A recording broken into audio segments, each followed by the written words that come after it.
ওম শান্তি। আজকে 18ই মে 2022 আমরা শুনছি প্রাত সাকার বাংলা মুরলী। আজকের মহাবাক্য, এই মহাবাক্যে বাবা বলেছেন, মিষ্টি বাচ্চারা, তোমরা প্রকৃত সত্য আশিক হয়ে আমি একমাত্র মাসুককে স্মরণ করলে তোমাদের আয়ু বৃদ্ধি হবে। যোগ আর ঈশ্বরীয় পঠন পাঠন করে তোমরা উচ্চ পদ পেতে পারবে। অত্যন্ত অভ্রান্ত বাণী বাবা আমাদেরকে আজকে শিক্ষারূপে দিতে এসেছেন। আমাদের আয়ু বৃদ্ধির এই প্রকৃত উপায় বাবা আমাদেরকে বলছেন। প্রশ্ন, ভারতকে স্বর্গ করে তোলার জন্য বাবা বাচ্চাদের কাছে কি সাহায্য চান? এ দুনিয়াতে সাহায্য বিনা তো কোনো কিছুই হতে পারে না। তো ভগবান তার সন্তানের কাছে কি সাহায্য চাইছেন? উত্তর, বাচ্চারা, আমার পবিত্রতার সাহায্য চাই। তোমরা পবিত্র হয়ে আমাকে এই পবিত্রতার সাহায্য করো। তোমরা প্রতিজ্ঞা করো, আমরা কাম বিকারকে পদাঘাত করে অবশ্যই পবিত্র হব। এত বড় আমাদের মধ্যে প্রতিজ্ঞা থাকতে হবে, আমাদের জিঘাংসা থাকতে হবে। অমৃতবেলায় উঠে নিজের সাথে নিজে কথা বলো, মিষ্টি বাবা, আমরা তোমাকে সাহায্য করার জন্য তৈরি। আমরা পবিত্র হয়ে ভারতকে অবশ্যই পবিত্র করে তুলব বাবা। আমরা তোমার শিক্ষার আধারে অবশ্যই চলব বাবা। কোনো পাপ কর্ম করব না বাবা। তোমার চমৎকার এটাই, স্বপ্নেও ছিল না যে আমরা কখনো বিশ্বের মালিক হব। তুমি আমাদের কি থেকে কি তৈরি করে দিয়েছ। আর এই শিক্ষা আমাদেরকে আসলেই নর থেকে নারায়ণ, নারী থেকে লক্ষ্মীরূপে রূপান্তরিত করে। আজকের গীত, তোমাকে ডাকতে তো মন বড় চায়, তুমি কাছে থাকো, তুমি কাছে এসে আমাদেরকে তো শিক্ষা প্রদান করো। ওম শান্তি। প্রিয় বাচ্চারা জানে যে আমরা আত্মারা সবাই সেই প্রিয়তম পিতার প্রিয়তমা, অর্থাৎ এক মাসুক পরমপিতা পরমাত্মা। আমরা সবাই আশুক তার। তো আমরা নর কিংবা নারী। বাচ্চারা এও জানে আশিক আর মাসুকের সম্বন্ধ কত গভীর হয় না। সংসারও তার অনেক উদাহরণ আছে। যারা শারীরিক শরীরধারী আশিক হয় তারা শরীরের প্রতি আশিক হয়, কিন্তু বিকারের জন্য নয়। লায়লা মজনু তার প্রকৃষ্ট উদাহরণ। বাবা অনেক উদাহরণ আরও আমাদেরকে প্রদান করেছেন।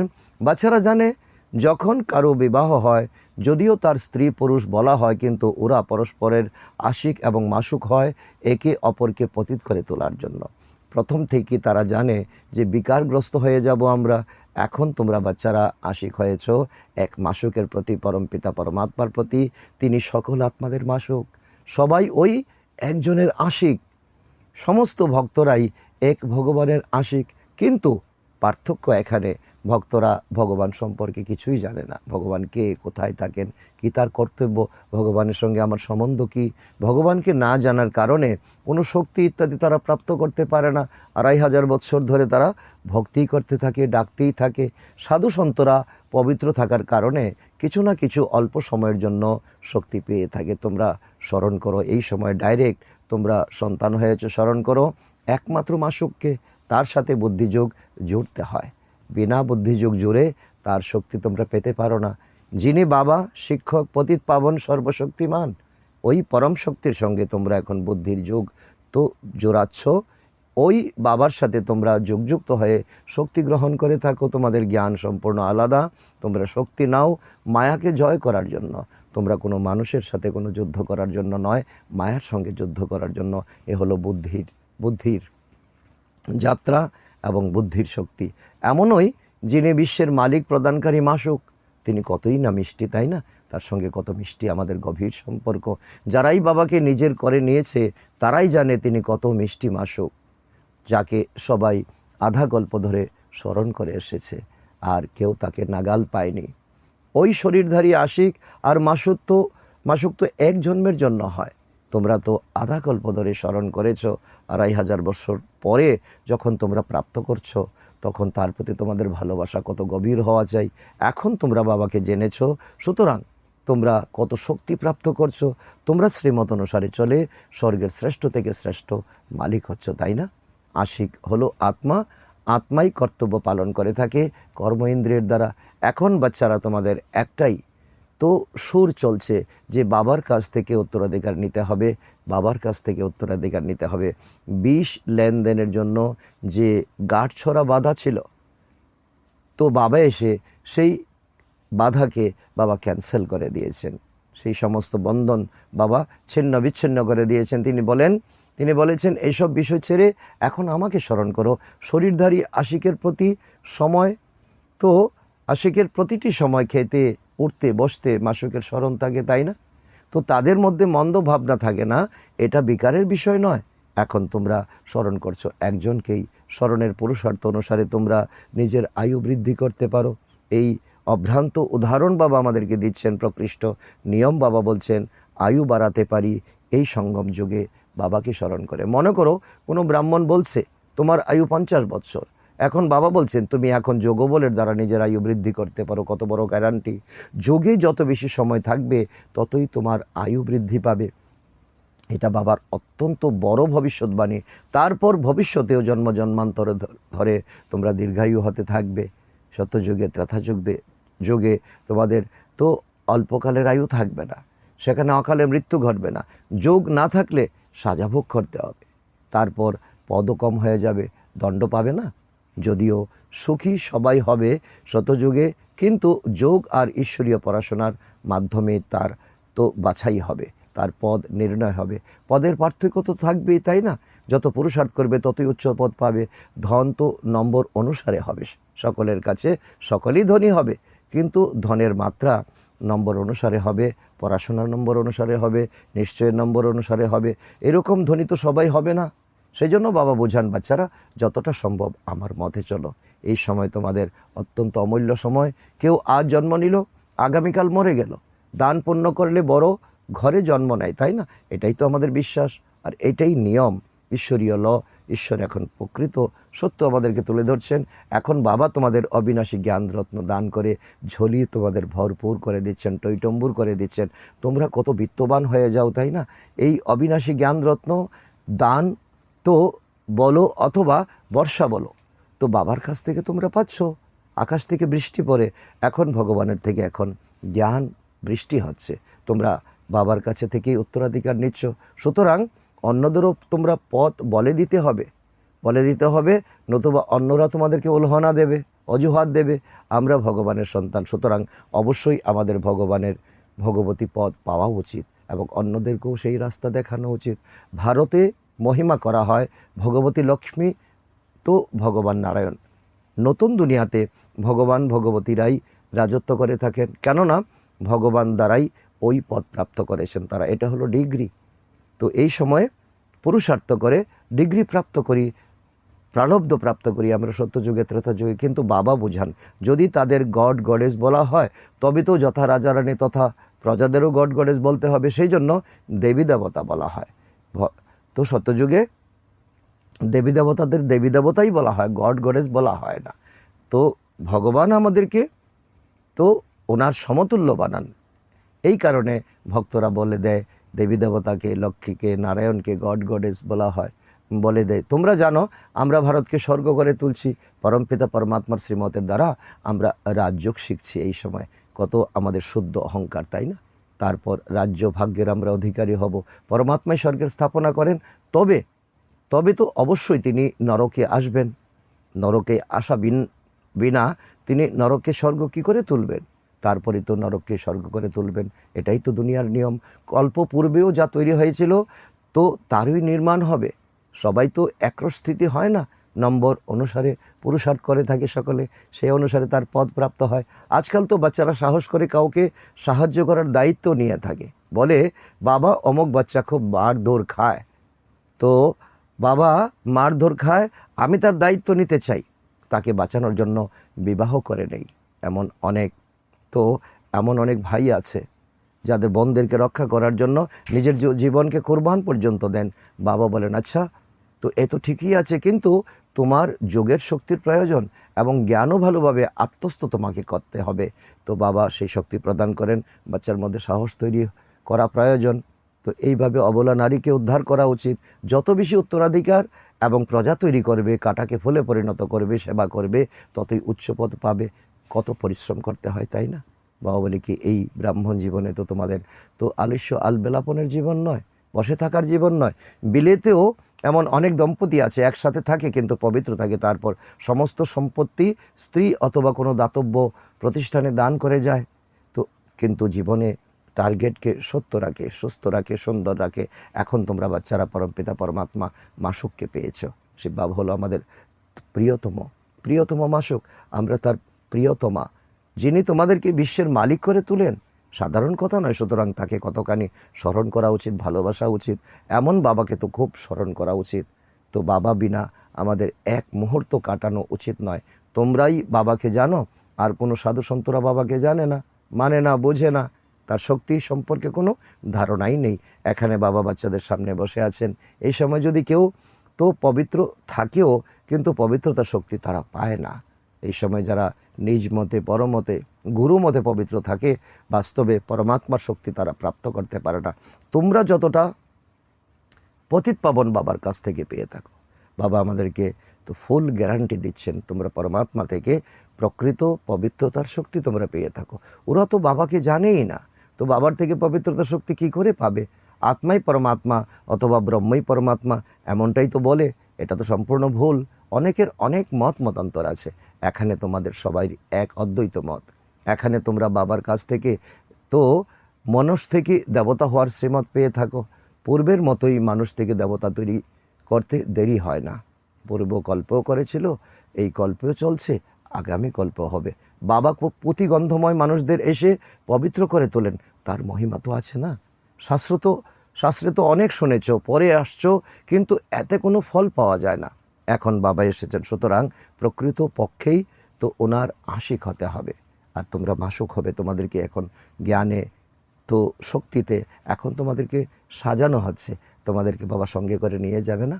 বুদ্ধিযোগ অন্য কোথাও যেন দৌড়ে না বেড়ায়। গৃহস্থ পরিবারে থাকো কিন্তু কমল ফুলের মতো পবিত্র থাকো। এটাই বাবার সঙ্গে তোমাদের একমাত্র কন্ডিশন। ভক্তি মার্গে তো কেউ হনুমানকে, কেউ গণেশকে আঁকড়ে ধরে বসে আছে, কিন্তু ওরা তো কেউ ভগবান নয়। তাদের কাছ থেকে তো কোনো শক্তি প্রাপ্ত করতেই পারবে না। যদিও শিব বাবার নাম স্মরণে আছে, কিন্তু কিছুই বোঝে না। পরমাত্মাকে পাথর নুড়ির মধ্যে ঠেলে দিয়েছে, সর্বব্যাপী বলে দিয়েছে, সব কিছুই জট পাকিয়ে গেছে। বাবা ছাড়া কেউই এই জট খুলতে পারবে না। কারো ভগবান প্রাপ্তি হয় না। সকলেই চেষ্টা করছে, কিন্তু চেষ্টা সকলের বিফল হচ্ছে। স্বয়ং ভগবান বলেন, ভক্তি সম্পূর্ণ হলে তবেই তো আমি আসি। আধা কল্প ধরে ভক্তি মার্গ চলে দিন আর রাত। তো শুরুতে যখন তো ব্রহ্মার শরীরে বাবা প্রবেশ করেন, তখন দেওয়ালের মধ্যে ব্রহ্মা বাবা কী করতেন? তো নানাহ সব চক্র আঁকতেন। ঠিক যেমন ছোট বাচ্চারা দেওয়ালের মধ্যে তো নানাহ চিত্র আঁকতে থাকে। তো বাবাও যেন বাচ্চার মতো হয়ে গিয়েছিলেন। কিছুই বোধগম্য হতো না বাবারও, আমি কি করছি। বাবাও কিছুই বুদ্ধিভ্রষ্টের মতো কেমন জানি বাবা হয়ে গিয়েছিলেন, উদাস হয়ে গিয়েছিলেন। তো আমি এবং তোমরা সবাই বেবিস ছিলাম। বাবা বলে কি, ব্রহ্মা বাবা বলেন, আমারও এটা অনুভব।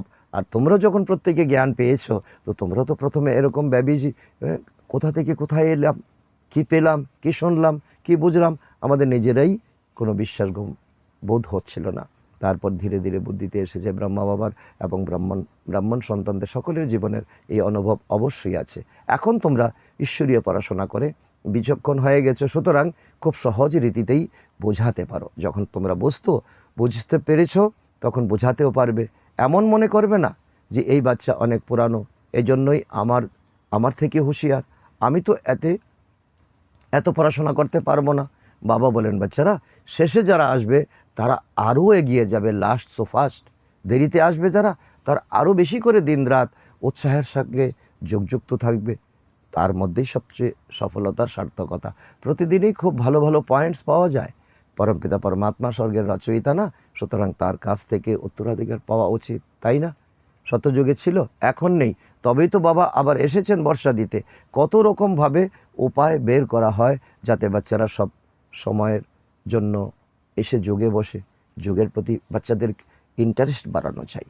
আর এই যোগ আমাদের তো অনেক অনেক মহান করে তুলবে। কেউ বলে আমার সময় নেই, তো বাবার স্মরণেই তোমরা সব সময়ের জন্য নিরোগী হতে পারবে। কারণ বাবা আমাদেরকে ফল বলে দিচ্ছেন, কিন্তু এই ফল পাওয়ার জন্য কষ্ট তো আমাদেরকে করতে হবে। সুতরাং ওই কাজে লেগে পড়া উচিত তোমাদের। কারণ এখন তোমাদের নিরোগী হতে হবে। তোমাদের এখন এই মূল্যবান সময় ম্যানেজ করতে হবে। তো এতে স্থূলরূপে কিছুই করতে হবে না, কোনো রকম তোমাদের এক্সারসাইজের কোনো প্রয়োজন নেই, হঠযোগের কোনো প্রয়োজন নেই। লৌকিক বাবা তো অবশ্যই তোমাদের মনে থাকে, নাম রূপ কর্তব্য লৌকিক পিতার সকলেই সব কিছু মনে থাকে। পারলৌকিক বাবাকে কেন ভুলে যাও? বাবা বলেন, তোমাদের ভারতবাসীদের 5,000 বছর আগেও আমি বর্ষা দিয়েছিলাম, সম্পত্তি দিয়েছিলাম, তাই না? তোমরা বিশ্বের মালিক ছিলে, তো এটা কি ভুলে গেছো তোমরা? তো তোমাদের স্মৃতির পর্দাতে ভাসিয়ে তোলো। তোমরা ছিলে দেবী দেবতা, তোমরা সত্যযুগের মালিক ছিলে, তোমরাই সূর্যবংশীয় ছিলে, তারপর চন্দ্রবংশীয় বৈশ্যবংশীয় হলে, এখন আবার তোমাদের ব্রাহ্মণ বংশীয় করতে আমি এসেছি। ব্রাহ্মণ হলেই তবেই তো যজ্ঞের রক্ষণাবেক্ষণ করতে পারবে। ব্রাহ্মণ কখনো বিকারগ্রস্ত হতে পারে না, শেষ পর্যন্ত পবিত্র থাকতে হবে, তবেই নতুন দুনিয়ার মালিক হতে পারবে। তো কত বড় এই প্রাপ্তি ভেবে দেখো। তারপর তো নিজের থেকে উৎসাহ বাড়বে এবং বাবার প্রতি লগন বাড়বে। তাও তোমরা বাবাকে স্মরণ করো না। বাবা এত কিছু তোমাদের পরিণতি বলে দিচ্ছে, ভবিষ্যৎ বলে দিচ্ছে, তো বাচ্চা হয়ে বাবাকে স্মরণ করবে না? এ তো হতেই পারে না। বাবাকে ভুলে গেলে উত্তরাধিকার কি করে পাবে? এটা তো আমদানি, তাই না? লাভ, তোমাদের জন্ম জন্মান্তরের লাভ, ফায়দা। তো সাধু সন্তদের কাছে প্রাপ্তি তো কিছুই হয় না, শুধুই তোমরা যেতে থাকো, ভিড় লাগাতে থাকো, তো তোমরা চরণ আঁকড়ে বসে থাকো। শুধুমাত্র পবিত্রতার শক্তি আছে, ঈশ্বরীয় শক্তি ওদের কাছে নেই। তো পবিত্রতার শক্তি, ঈশ্বরীয় শক্তির মধ্যে রাত্র দিন পার্থক্য। ঈশ্বরকে জানেই না, সুতরাং শক্তি কোথা থেকে পাবে ঈশ্বরীয় শক্তি? এই সময় বাবা বলছে কি, তোমরা এখন তো স্বশক্তি থেকে ঈশ্বরীয় শক্তি পাচ্ছ, শক্তি তোমরা পেয়েছ। বাবা স্বয়ং বলেছেন, আমি তোমাদের স্বর্গের মালিক বানাতে এসেছি, তোমরা অল্প সময়ের জন্য পবিত্র থাকতে পারছো না? এ তো আমার বোধগম্য হচ্ছে না। এত বড় প্রাপ্তি তোমরা কি করে তোমরা হারাতে চলছো? তোমাদের মধ্যে সেই পারদ কেন চড়ছে না? ক্রোধ হলো দ্বিতীয় নম্বরের ভূত। তো কাম ভূতকে যেমন ত্যাগ করতে হবে, ক্রোধ ভূতকেও তোমাদের ত্যাগ করতে হবে। সবচেয়ে বড় ভূত হচ্ছে কাম বাসনা, তাই না? সত্যযুগে ভারত নির্বিকারী ছিল, কত সুখী ছিল তোমাদের জীবন। এখন বিকারগ্রস্ত হয়ে ভারতের অবস্থা দেখো, কাঙ্গাল হয়ে গেছে, ভিক্ষুক হয়ে গেছে। বাবা পুনরায় ভারতকে নির্বিকারী করার জন্য এসেছেন। এমন বাবাকে স্মরণ করতে তোমরা ভুলে যাও? তো বাবা তো আশ্চর্য হচ্ছে, মায়া চট করে তোমাদেরকে বিকর্ম করিয়ে দেয়। অনেক উঁচু লক্ষ্য না তোমাদের? লক্ষ্যে চড়তে গেলে তোমাদেরকে সেই পরিশ্রম করতে হবে। তোমরা এমন বাবার শ্রীমতে চলতে পারো না, এমন বাবার প্রতি তোমাদের ভালোবাসা নেই। কেন নেই? তো বলে থাকো, ভুলে যাই। তো আচ্ছা বাবা আরও সহজ করে দিচ্ছেন, আচ্ছা 1 ঘন্টা, আধা ঘন্টা, 15 মিনিট কম করে এটুকু চেষ্টা তো করো, যাতে অন্তিম সময় শুধু বাবাই স্মরণে থাকে। অন্য কারো স্মরণে থাকলে তোমাদের স্বর্গপ্রাপ্তি হবে না। এটা শেষ সময়, তাই না? বাবাকে নিজের করলে বাবাও বাবা পরামর্শ দেবেন, মত দেবেন। সৎ সন্তান, তো সৎ সন্তানকে বাবা অবশ্যই মত দেবেন। মত দেবেন না এ তো হতেই পারে না। বাবা তো দাতা, তাই না? তোমাদের কাছ থেকে সব কিছুই বাবা এখন বস্তা পুরনো সব কিছু গন্ধগী সব বাবা তোমাদের থেকে নিয়ে নিচ্ছেন। তোমরা যা কিছু করছো নিজেদের জন্য করছো, তোমরা পরকালের জন্য করছো, তোমরা প্রারব্ধ পাবার জন্য করছো। আমি তো বিশ্বের মালিক হই না, আমি পরমধামে গিয়ে বসে থাকবো, তোমাদেরকে মালিক করে দেব। এমনটা কখনোই ভাববে না যে আমরা শিব বাবাকে দান দিচ্ছি, কখনোই না। না, শিব বাবার থেকে তোমরা সম্পত্তি দিচ্ছ না কিছু। মৃত্যুর সময় দান করে না? ব্রাহ্মণ পুরোহিতকে সব কিছু দিয়ে দেয়। তোমাদের কাছে কি আছে বলো তো? তোমাদের কাছে কী বা আছে বলো? তোমরা পরমাত্মাকে নুড়ি পাথর দান করছো। তোমাদের এসব সব কিছু শেষ হয়ে যাবে। মন তোমাদের এখন তো কি হয়ে গেছে? ধন তোমাদের কালো হয়ে গেছে, মন তোমাদের ভারী হয়ে গেছে, তো তন তোমাদের রোগগ্রস্ত হয়ে গেছে। কি আছে তোমাদের কাছে? তোমরা মৃত্যুকে ভয় পেও না, মৃত্যুকে ভয় পেও না। আমি তোমাদের তো মৃত্যু তোমাদেরকে দিচ্ছি তোমাদেরকে সুখ দেওয়ার জন্য। বাবা বলেন, এই ছিছি দুনিয়াতে থাকার চেয়ে মরে যাওয়া অনেক ভালো। সুতরাং এই মৃত্যু তোমাদের আসছে, এই মৃত্যুকে ভয় পাওয়ার মতো নয়। 5,000 বছর আগেও মশার ঝাঁকের মতো সবাই তোমরা মরেছিলে, সবাইকে নিয়ে আমি গিয়েছিলাম। আমি তোমাদের কালেরও কাল তো মহাকাল পিতা, তাই না? তোমাদের আধাকল্পর জন্য খাঁচা থেকে মুক্ত করে থাকি আমি। বাবা বলেন, এই হচ্ছে খাঁচা। তোমরা যেতে চাইছো না, থাকতে চাইছো, কিন্তু এখানে কি আছে বলো? এখানে কোনো সুখ নেই। তো ওখানে আত্মারা স্বতন্ত্র রূপে থাকে। যখন শরীর পুরানো হয়ে যায়, তখন এই শরীর ত্যাগ করে নতুন শরীর ধারণ করে। এখন যদি মনে করো বাবার কাছে যাব, তবে ভোরবেলায় উঠে বাবার সঙ্গে কথা বলো, মনের কথা বলো। বাবা, তুমি তো অবাক করে দিয়েছো, স্বপ্নে ছিল না যে তুমি এসে আমাদেরকে স্বর্গের মালিক করে তুলবে।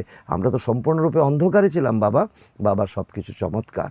বাবা, তুমি চমৎকার করে দিচ্ছ। তোমার শিক্ষা অনুযায়ী নিশ্চয়ই আমরা চলবো, কোনো পাপ কর্ম করবো না বাবা।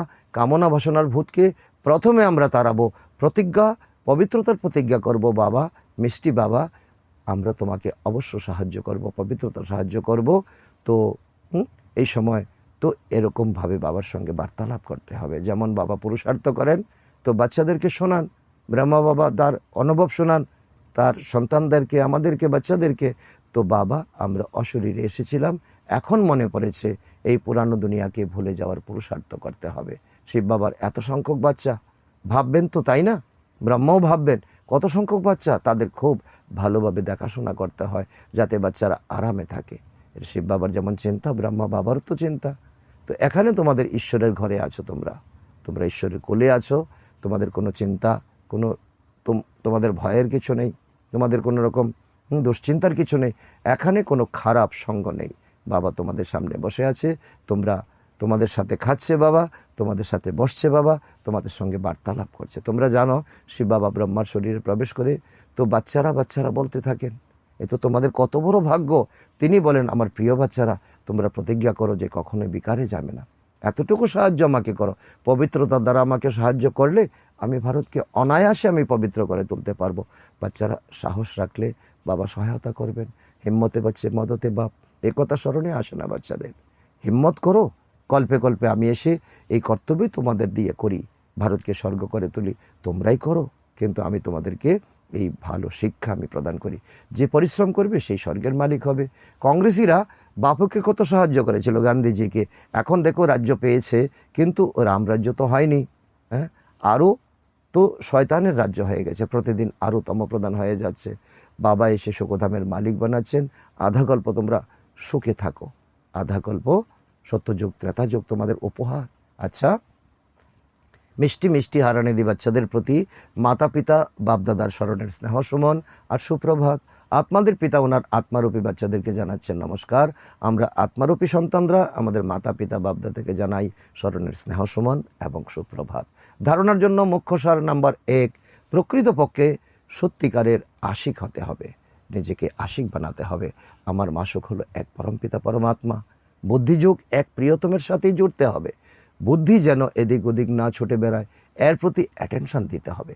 নাম্বার 2, প্রাপ্তিকে সামনে রেখে নিরন্তর বাবাকে স্মরণ করতে হবে। এটাই আমাদের একমাত্র কর্তব্য। অবশ্যই পবিত্র হতে হবে। কন্ডিশন বাবা দিচ্ছেন, ভারতকে স্বর্গ করা তোলার জন্য তোমাদের কাজ করতে হবে। আজকের বরদান, মহাবীর হয়ে প্রতিটি সমস্যার সমাধানকারী, সদা নির্ভয় আর বিজয়ী ভব। বাবা বিজয়ীর ভবর বরদান দিচ্ছেন। তার ব্যাখ্যা বাবা বলছেন, যে মহাবীর হবে সে কখনোই বাহানা দেখিয়ে বলবে না যে সার্কামস্ট্যান্স এমন ছিল, সমস্যা এমনই ছিল, সেজন্য হেরে গেছি।